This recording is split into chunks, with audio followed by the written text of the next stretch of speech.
Hello guys, कैसे हैं आप सब। आई होप आप सब बहुत ही अच्छे होंगे। वेलकम है आपका हमारे यूट्यूब चैनल में। तो अगर आप लोग भी 2024 में जैक बोर्ड का एग्ज़ाम देने वाले हो क्लास 11th का, तो आपके लिए ये सीरीज़ बहुत ही इंपॉर्टेंट होने वाला है, क्योंकि इस सीरीज़ में हम लोग फिजिक्स क्लास 11 जैक बोर्ड का मोस्ट इम्पॉर्टेंट वीवीआई क्वेश्चंस पढ़ेंगे। तो हम पिछले वीडियो में हम लोगों ने बहुत सारे क्वेश्चंस पढ़े थे। अगर आप लोग नहीं देखे तो जल्दी से जाके वो चैनल को विजिट कीजिए, वो पेज को खोलिए। और आज हम लोग पढ़ेंगे क्वेश्चन नंबर 33 से। तो क्वेश्चन नंबर 33 है, heat can not by itself from your body at lower temperature to your body at higher temperature is the statement as the consequence of.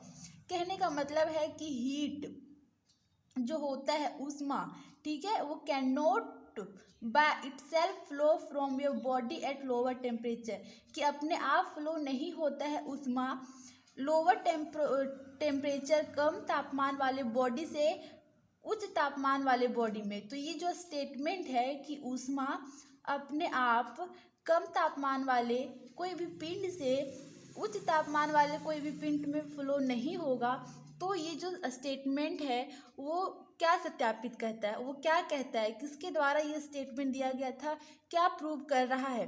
तो ये conservation of mass, conservation of momentum, first law of thermodynamics या second law of thermodynamics. तो जो ये statement है वो उसका अर्थ है सेकेंड लॉ ऑफ थर्मोडायनामिक्स बोलता है कि जो हीट होता है वो अपने आप फ्लो नहीं होता है कम तापमान वाले बॉडी से उच्च तापमान वाले बॉडी में। यह स्टेटमेंट यही कहता है, ठीक है। कौन सा statement? Second law of thermodynamics. तो इसका राइट आंसर होगा option number D, second law of thermodynamics.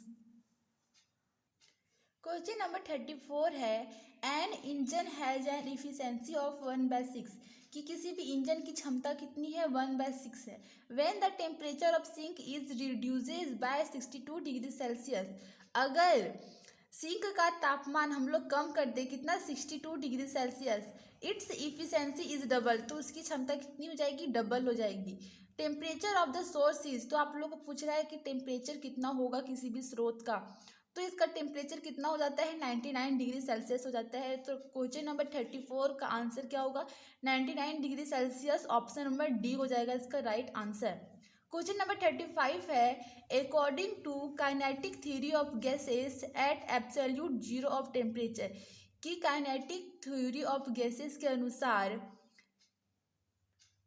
परम शून्य ताप पर क्या होता है? वाटर फ्रीजेस होता है, पानी जम जाता है, कि लिक्विड हीलियम फ्रीजेज, कि द्रव हीलियम जम जाता है, मॉलिक्यूलर मोशन स्टॉप, कि उसकी आणविक जो होता है मोशन, आणविक गति रुक जाता है, लिक्विड हाइड्रोजन फ्रीजेस, की लिक्विड हाइड्रोजन जम जाता है।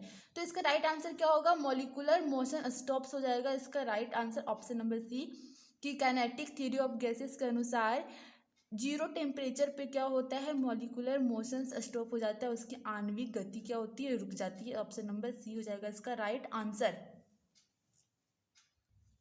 क्वेश्चन नंबर 36 है, in gases a sound wave is, गैसों में ध्वनि तरंगे होती है, कौन सी होती है? तो आप लोगों ने क्लास 8 और 9 में पढ़ा होगा कि एक होता है अनुप्रस्थ, एक होता है अनुदैर्ध्य। तो जो गैसों में होता है ध्वनि तरंगे, वो कौन सी होती है? लॉन्गिट्यूडिनल ओनली होती है। तो 36 का राइट आंसर क्या होगा? Option number A.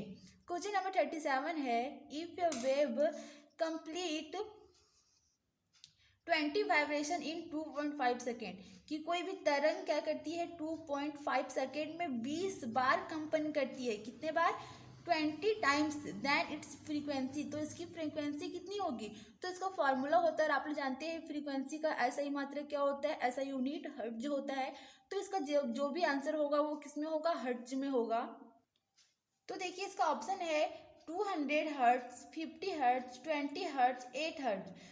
तो जब एक कोई भी क्या करेगा? वेव कंप्लीट करेगा 20 वाइब्रेशन, 20 बार कंपन करेगा 2.5 सेकेंड में, तो इसकी फ्रीक्वेंसी कितनी हो जाएगी? 8 हर्ट्ज हो जाएगी। ऑप्शन नंबर डी हो जाएगा इसका राइट आंसर। तो आई होप आप लोग को ये 4-5 क्वेश्चन अच्छे से समझ में आया होगा। अगर वीडियो जरा सा भी इंफॉर्मेटिव लगा हो तो वीडियो को लाइक से सब्सक्राइब करना ना भूले। तो